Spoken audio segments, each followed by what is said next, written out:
같이 듣고 있습니다. KWB Korean World Broadcasting 고에드 러브 FM 101.3에서 같이 듣고 있습니다. 이 시간에는 대의미션교회 채란 목사님께서 하나님의 말씀을 전하겠습니다.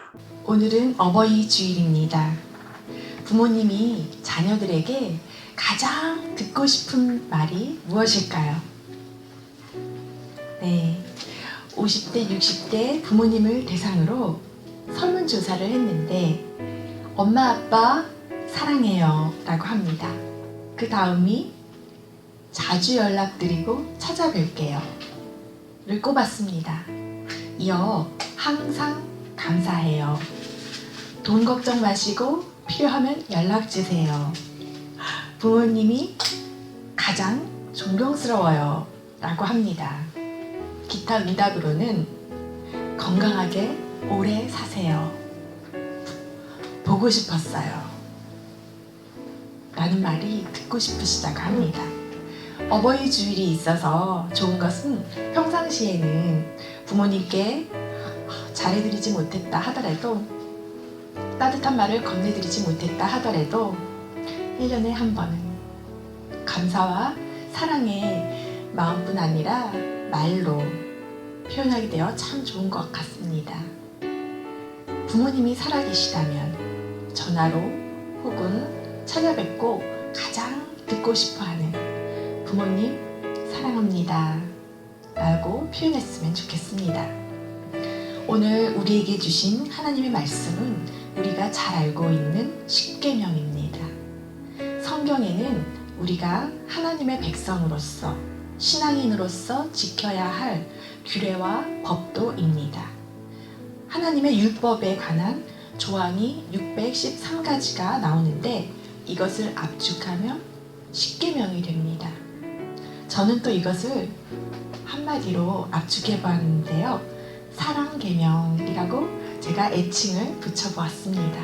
사랑계명. 위로는 하나님을 경외하고 아래로는 내 이웃을 내 몸과 같이 사랑하라는 말씀입니다. 1에서 4계명은 하나님 경외에 대한 종교적 계명이라면 5계명에서 10계명은 사람과 사람 사이 도덕적 계명입니다. 크게는 하나님 사랑, 이웃 사랑입니다. 그리고 이웃 사랑에 있어서 제일 먼저 언급되는 계명이 바로 부모님 공경입니다. 출애굽기 20장과 신명기 5장에 십계명이 2번 나오는데요. 신명기에서 모세가 호렙산 언약을, 호렙산은 신의 산입니다. 동일한 산입니다. 다시금 선포하는 이유는 처음 당시 출애굽 1세대인 언약 당사자들은 다 죽고 이제 약속의 땅 가나안에 들어갈 새로운 세대 출애굽 2세대가 형성되어서 언약 갱신이 필요했기 때문입니다. 우리가 은행에 공인 인증서를 1년에 한 번씩 다시금 갱신하지 않습니까? 중요한 계명이기에 세대가 바뀔 때마다 하나님께서는 모세에게 다시금 언약을 언약 백성에게 상기시켜 주라고 명하십니다.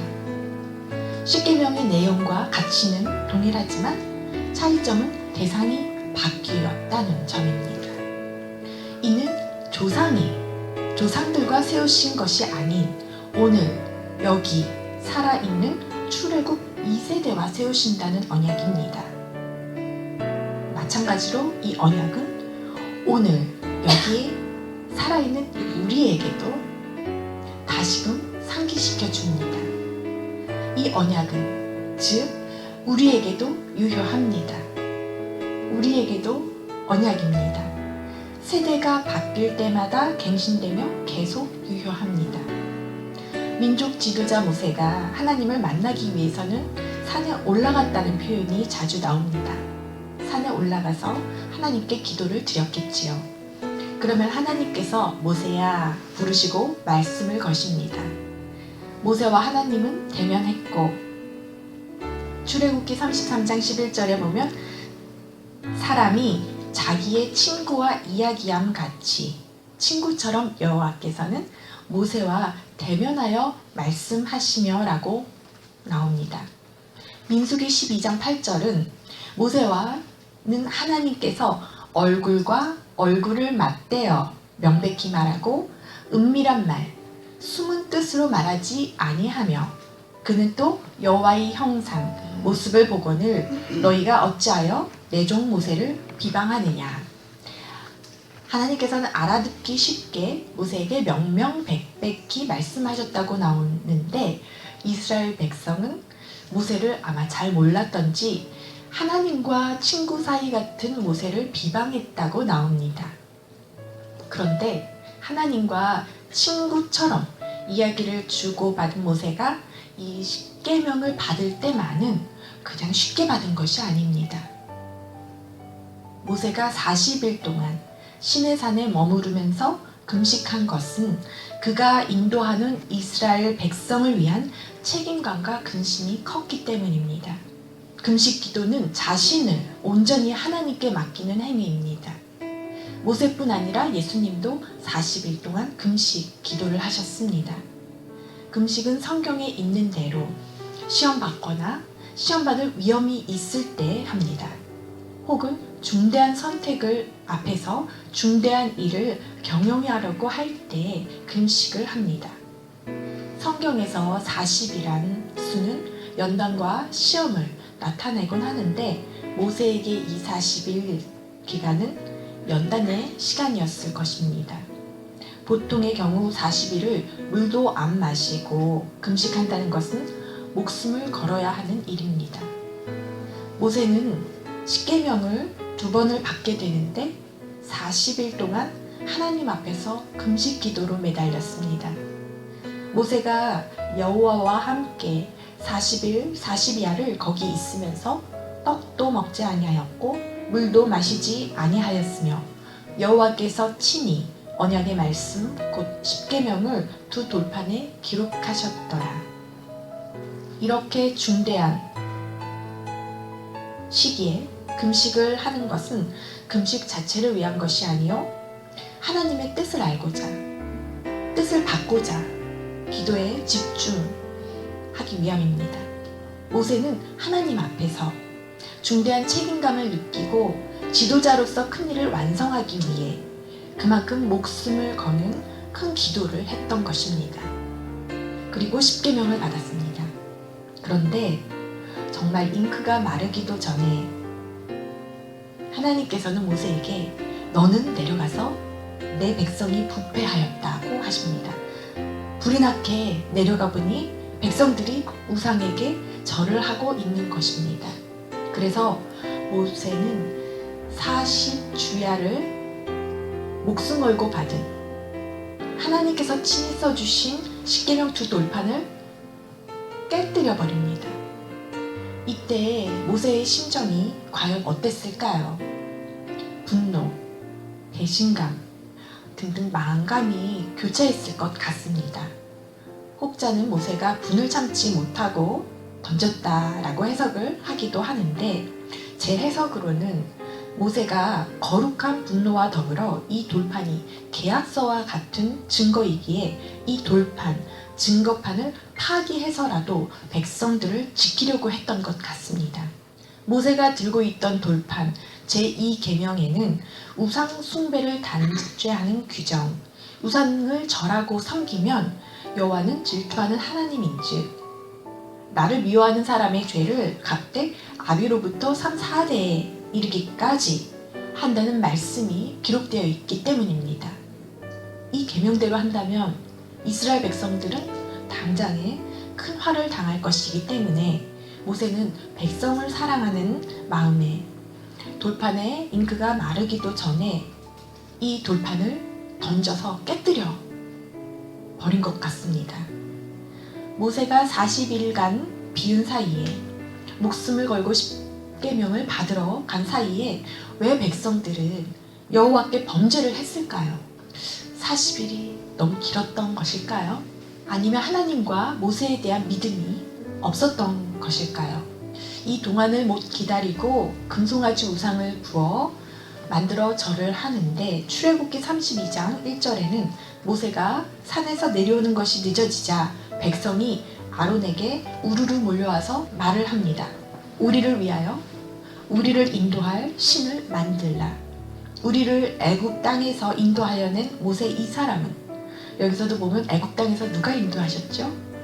여호와 하나님께서 인도를 하셨는데 애굽 땅에서 인도하여 낸 모세 이 사람은 어찌 되었는지 알지 못함이라 라고 금송아지를 만든 우상 숭배의 동기가 나옵니다. 이것을 보면 자기를 위하여, 자기 사랑이 우상 숭배의 단초입니다. 또 탐심, 불안 등의 죄의 동기는 자기 사랑입니다. 우리도 우리 자신을 위하여 인도할 신, 눈으로, 육안으로 확인할 수 있는 우상을 만들기를 원합니다. 크리스찬도 불안하면 전보로 간다고 하지요.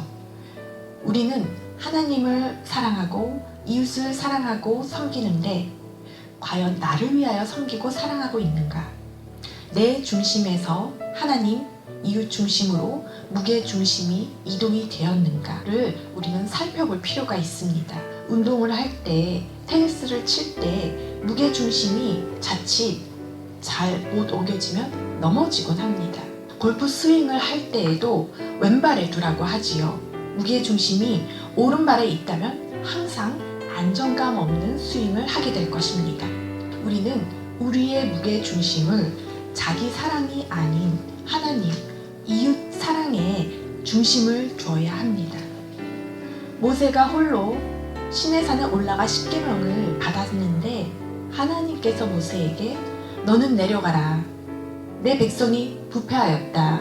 이렇게 해서 보니 정말 백성이 우상에게 절을 하고 있는 것입니다.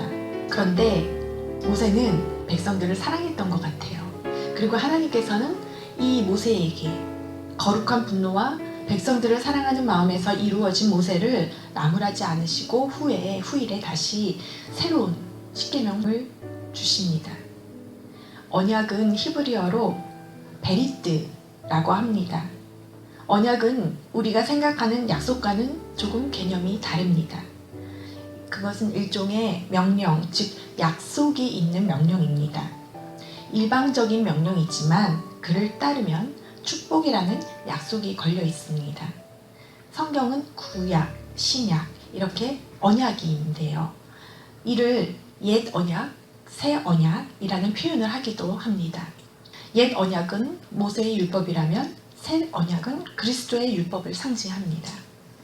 구약의 조건은 율법을 모두 지켜 행하면 복, 구원과 영생을 주겠다는 것이며 신약의 조건은 예수님이 이루신 십자가를 믿으면 구약 내용과 마찬가지로 구원과 영생의 복을 주시겠다는 것입니다.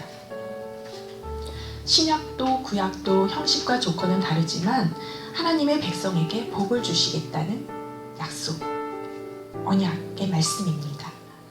그런데 이 복된 말씀을 멀리하는 사람이 있습니다. 복 주시겠다는 말씀을요. 매일 아침 저녁으로 말씀을 가까이 하는 자는 참으로 복된 자인 줄 믿습니다. 우리는 그런 복된 자가 되기를 원합니다. 문자적으로는 언약과 약속이 분명 같은 말인데 차이라면 하나님의 언약은 한쪽에서 다른 한쪽에게 명령한 또 그 조건에 따르면 축복이 보장되는 일방적 약속인 것입니다. 동등한 환경과 능력에서의 두 쌍방의 약속이 아닌 것입니다. 하나님과 인간 두 쌍방은 가진 권한과 능력에 있어서 비교 불가합니다. 그래서 언약입니다. 십계명은 하나님의 언약입니다. 그래서 십계명을 담은 궤를 언약궤라고도 불렀습니다. 약속궤라고 하지 않고 언약궤라고 한 이유는 우리가 하나님의 언약 백성이기 때문입니다. 구약, 즉 옛 언약은 이스라엘 백성이 하나님의 율례와 법도를 듣고 배우고 행하면 하나님께서 복을 주겠다고 약속하셨지요. 출애굽기 20장 2절 말씀에는 어떠한 하나님이시냐고 하나님께서는 자신을 표현하시기를 나는 너를 애굽 땅 종 되었던 집에서 인도해낸 내 하나님 여호와라. 내 하나님. 종노릇하던 이스라엘 백성을 애굽에서 누가 건져내셨는가? 내 하나님께서 건지셨는데 우리를 언약 백성으로 삼으시기 위해서라는 말씀입니다. 애굽의 노예로 종 노릇하다가 건짐을 받은 백성, 이 말씀이 십계명 첫 계명 바로 앞절에 이렇게 나옵니다. 그러면 20장 10계명 바로 19장에는 앞에는 이런 말씀이 있습니다. 애굽 땅을 탈출한 지 3개월 되었을 때 이스라엘 백성은 시내 광야에 도착해서 장막을 칩니다. 그리고 모세가 하나님 앞에 올라가니 하나님께서 모세를 부르십니다. 그리고 말씀하십니다. 출애굽기 19장 4절에서 6절 말씀입니다. 내 말을 전하라. 누구에게 전하라고 하시냐면 야곱의 집에 말하고 이스라엘 자손들에게 말하라고 하십니다. 아니, 야곱의 집과 이스라엘 자손은 그 말이 그 말 아닙니까? 야곱 족속이란 하나님께서 과거 창세기에서 야곱에게 하셨던 언약대로 야곱 자손이 무수히 그 언약이 이루어진 것입니다. 무수히 많아졌음을 상기시키는 표현입니다. 한 가정이 족속이 된 것입니다. 뿐만 아니라 하나님께서 친히 이스라엘을 가리켜 야곱 족속이라 칭하신 것은 그 옛날 야곱이 형 에서의 위험을 피해서 밧단 아람으로 도망칠 때 정말 보잘것없고 만신창이가 된 모습이었지만 하나님께서는 야곱을 사랑하셨고 또 은혜를 베푸셔서 마침내 많은 식솔과 재산을 거느리고 자신의 고향 가나안으로 돌아오게 해주셨음을 상기시키는 말입니다. 하나님은 바로 이 같은 놀라운 역사가 지금 애굽의 노예에서 막 벗어나 외적으로는 보기에 형편없는 이스라엘 위에도 그대로 임할 것을 계시하고자 하신 것입니다. 전하라는 내용은 내가 애굽 사람들에게 열 재앙 내린 것 눈으로 봤느냐? 내가 어떻게 독수리 날개로 너희를 업어 인도하였는지를 경험했느냐? 홍해를 가르시는 기적을 보여주셨지요. 오늘 같으면 하나님께서 특별 전세기를 대절하셔서 이스라엘 백성들을 난민을 태우고 비행기로 태평양을 건너서 광야로 나르신 것입니다. 애국 군대는 그리고 모두 태평양에 빠뜨리신 것입니다. 그리고 하신 말씀이 온 세계와 온 땅의 백성이 다 내게 속하였지만 오직 내 언약을 지키는 너희들만 모든 민족 중에서 내 소유가 될 것이고 나에게 제사장 나라가 될 것이며 거룩한 백성이 될 것이다. 너는 이 말을 야곱 족속 즉 이스라엘 자손에게 전하라 하십니다. 이 말씀에서도 알 수 있듯이 축복을 약속하신 말씀, 언약을 주신 것입니다. 그 옛날 야곱에게 지키신 그 언약, 이 지금 출애굽 세대에도 말씀하시는 것입니다. 율법을 주신 이유는 우리를 얽매려고 주신 것이 아니라 우리를 행복하게 하기 위해 주신 것입니다. 율법이 우리를 얽어맨다고 오해하면 그 율법은 참 부담되고 버겁습니다. 양을 사랑하는 목자가 낮에는 푸른 초장으로 인도하지만 밤에는 양들을 몰고 울타리 안으로 양들을 거둡니다. 그 이유는 일이나 사나운 짐승들로부터 물어뜯겨 죽는 것을 방지하기 위해, 보호하기 위해서입니다. 자유가 아닌 속박이 아닙니다. 이것은 우리가 1살, 2살 기억은 모두 없습니다. 혹시 기억하십니까? 우리가 어릴 때 부모님이 얼마나 수고하고 키운 줄 아십니까? 우리는 기억 못합니다. 기억 안 나시지요? 우리가 성장하고 철이 나면 부모님이 얼마나 수고하고 키우신 줄을 깨닫게 됩니다. 어른이 되어도 철이 안 들면 그 은혜를 깨닫지 못할 수도 있겠지만요. 율법을 주신 하나님을 우리가 철이 안 들면 참 버겁기만 합니다.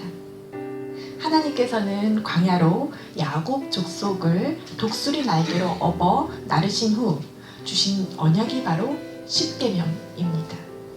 얼마나 축복입니까? 언약이 백성을 옥죄고 얽매려는 것이 아니라 언약 백성 삼으시고 복주고 싶으셔서 또한 사나운 이리떼들로부터 보호하기 위해서 주신 언약입니다. 그리고 이 언약은 하나님 사랑과 이웃 사랑을 말씀하고 있습니다. 자기 자신을 사랑하라는 말씀이 아닙니다. 이 큰 틀에서 십계명을 이해하기를 원합니다. 오늘 말씀은 이웃 사랑의 첫 계명인 부모님 공경입니다. 에베소서 6장 2절에 내 아버지와 어머니를 공경하라. 이것은 약속이 되는 첫 계명이니 부모님 공경을 약속이 있는 첫 계명이라 하였습니다. 이를 지키면 이로써 내가 잘되고 땅에서 장수하리라고 약속해 주셨습니다. 하나님께서는 부모 공경을 이웃사랑 계명의 첫 계명으로 두시고 그리고 사도 바울도 부모님 공경을 첫 계명이라 왜 말씀하셨을까요? 그 이유는 보호하심과 연결이 됩니다. 그렇지만 저주와 진노에 대한 경종으로도 연결이 됩니다. 첫째로 부모님 공경은 우리가 이 땅에서 잘되고 장수하는 축복을 누리게 됩니다. 신명기 5장 18절에서는 장수와 더불어 복을 누릴 것이라고 분명히 말씀하십니다. 너는 내 하나님 여호와께서 명령한 대로 내 부모를 공경하라. 그리하면 내 하나님 여호와가 내게 준 땅에서 내 생명이 길고 복을 누리리라. 우리 모두는 어떠한 일을 하든지 잘 되고 싶어 합니다. 만사 형통의 복을 누리고 싶어 합니다. 그리고 여기서 말하는 장수는 오래 사는 것뿐만 아니라 우리의 건강과도 밀접한 관련이 있습니다. 건강하지 않으면 장수의 복을 누릴 수가 없기 때문입니다.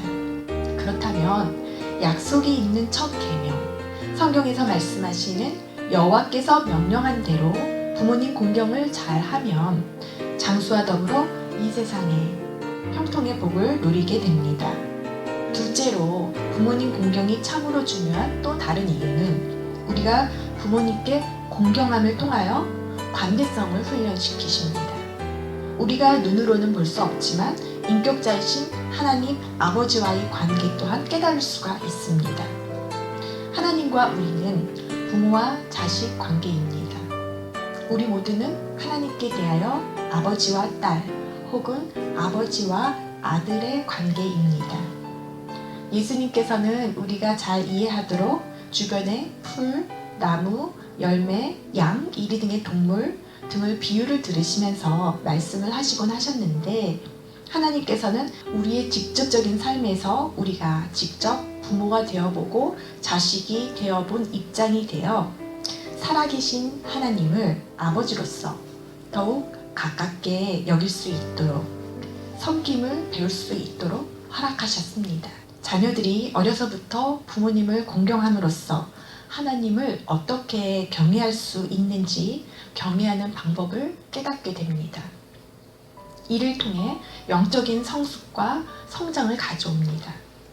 또 영적인 성장뿐 아니라 우리의 영혼, 육이 건강하고 바르게 성장하고는 방법을 훈련을 받게 됩니다. 하나님 경외하는 방법을 이로써 터득을 하는데요. 또한 부모님과의 관계를 통해서 위와 아래의 질서를 배우게 됩니다. 에베소서 5장 6장, 골로새서 3장, 베드로전서 3장에는 가훈표라고 하는데 자녀와 부모 사이에 대한 가르침을 비롯하여 남편과 아내, 종과 상전에 대한 도덕적 가르침이 나옵니다. 부모님에 대한 순종은 질서 있는 사회를 유지하는 데 근본이 되는 도덕적 윤리입니다. 이 계명이 무너지면 6계명, 7계명, 그 이하 10계명까지도 무너지게 마련입니다. 사회 질서가 무너지게 됩니다. 왜냐하면 부모님 공경은 가족 사랑의 으뜸이자 인간관계의 기본입니다. 아래로 무너짐은 물론 위로도 무너지게 됩니다. 10계명은 순서가 하나님 사랑, 이웃 사랑인데 가정의 권위에 복종하지 않으면 사회에서 직장의 상사의 권위에도 복종하기가 어렵고 더 나아가 하나님께 순종하기도 어렵습니다. 우리가 생각하는 10계명 중에 계명 하나 정도로 부모님 공경을 여겨서는 안 됩니다. 이 계명은 10계명의 중심 계명이라고 생각합니다.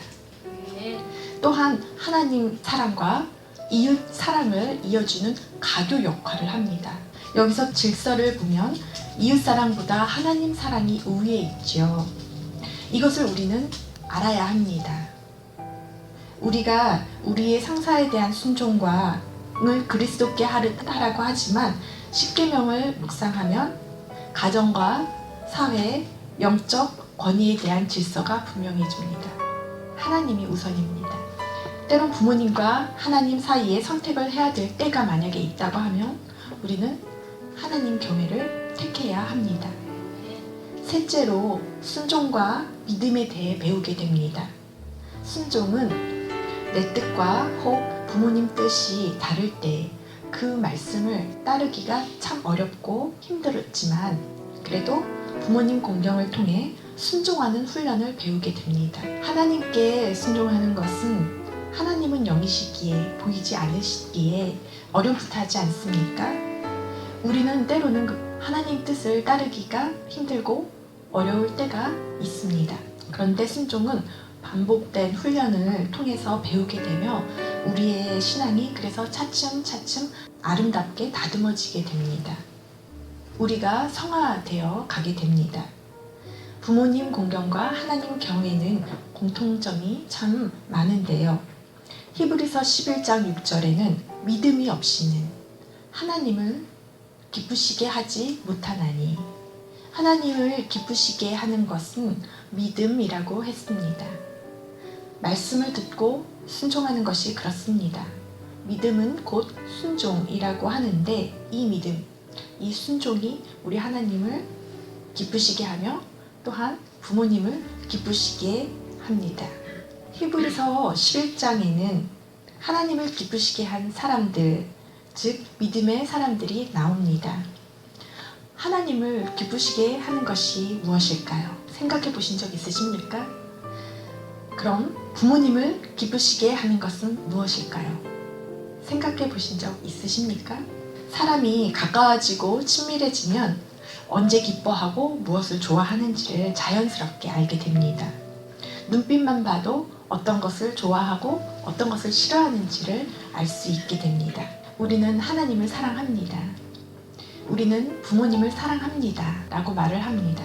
우리는 내 이웃을 사랑합니다. 라고 말을 합니다.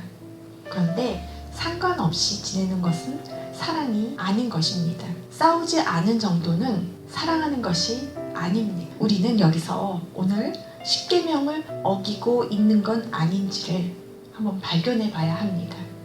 점검해 봐야 합니다. 설마 할 수도 있습니다.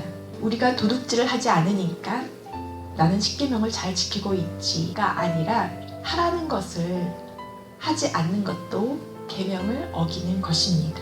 어버이 주일을 맞이하여 우리는 부모님을 공경하고 인간관계는 잘 하고 있는지 10계명은 잘 지키고 있는지 돌아보고자 합니다. 하나님께서는 우리에게 하나님과 이웃을 사랑하는 법, 겸손히 10계명을 잘 지키고 있는지를 돌아보게 합니다. 하나님께서는 우리에게 하나님과 이웃을 사랑하는 법, 겸손히 섬기는 법을 훈련받고 배우도록 사람들을 보내주십니다. 상황과 만남을 허락하십니다. 형제 자매와 가족도 허락하시고 직장 동료도 허락하시고 그런데 어떤 사람은 배우자를 왼수라고 부르는데 원수를 사랑해야 되겠다고 고백을 합니다. 어떤 사람은 자식을 왼수라고 부르는데 원수를 더 품고 사랑해야겠다고 고백합니다. 혹시 집에, 우리 가정에, 직장에 왼수가 있으십니까? 원수를 미워하는 대신 사랑하는 것. 이것은 우리에게 큰 도전입니다. 10계명 중 하지 말라는 계명보다 하라는 계명이 지키기가 더 어려운 것 같습니다. 우리는 이 하라는 계명, 어떻게 하면 주님을 더 사랑하고 이웃을 더 사랑할지를 고민하고 구하면 좋겠습니다. 십계명은 사랑 계명이니까요. 하나님을 기쁘시게 하는 것은 우리가 가나안 유업을 차지하는 것입니다. 우리가 영적으로 다시 태어나 구원받기를 원하십니다. 물론 그런데 이거는 갓난아기입니다. 영적으로 새로 태어나서 구원받는 것은 구원받고 광야 생활을 하지만 하나님이 진짜 우리에게 원하시는 소원은 우리가 가나안에 들어가 가나안의 유업을 이어받는 것입니다. 구원을 받고서 이로써 만족하는 성도들이 많습니다. 광야에서 생을 마감하는 하나님의 자녀들도 많습니다. 그런데 하나님께서는 우리가 믿음으로 가나안을 취하시기를 원하십니다. 하나님을 기쁘시게 하려면 말입니다. 물론 가나안을 정복하려면 두려운 아낙 자손과 전쟁을 해야 합니다. 거인 같은 아낙 자손과 싸워서 이겨야만 가나안을 정복하고 유업을 받습니다. 하나님께서는 언약 백성인 우리가 광야 생활에 만족하는 것이 아니라 가나안까지 들어가는 것을 원하십니다. 광야가 우리에게 구원이라면 가나안은 사명입니다. 이것이 하나님의 기뻐하시는 뜻입니다.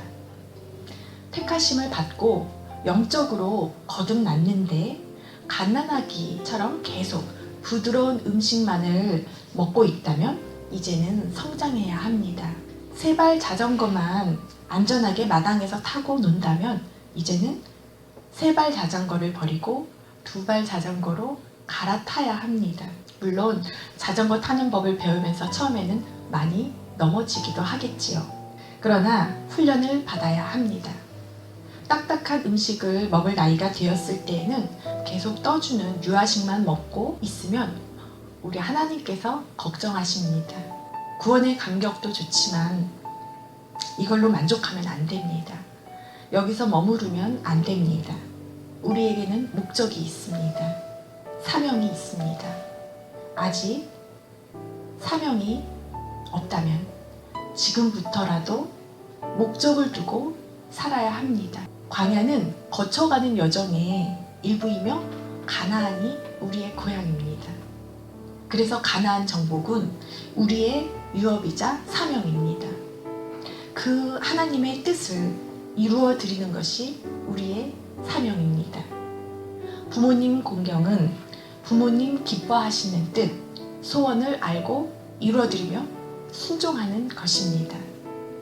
믿음의 부모님은 가장 기뻐하시는 뜻이 무엇일까요? 하나님 잘 섬기며 하나님을 기쁘시게 하는 삶을 사는 것이라고 믿습니다. 우리가 사랑계명, 즉 십계명을 잘 지키며 하나님 사랑과 이웃 사랑을 실천하며 형제 자매를 아끼고 사랑하며 우리 자손 천대까지 하나님의 은혜를 받으며 장수와 건강과 만사 형통의 복을 누리기를 축복합니다. 아멘.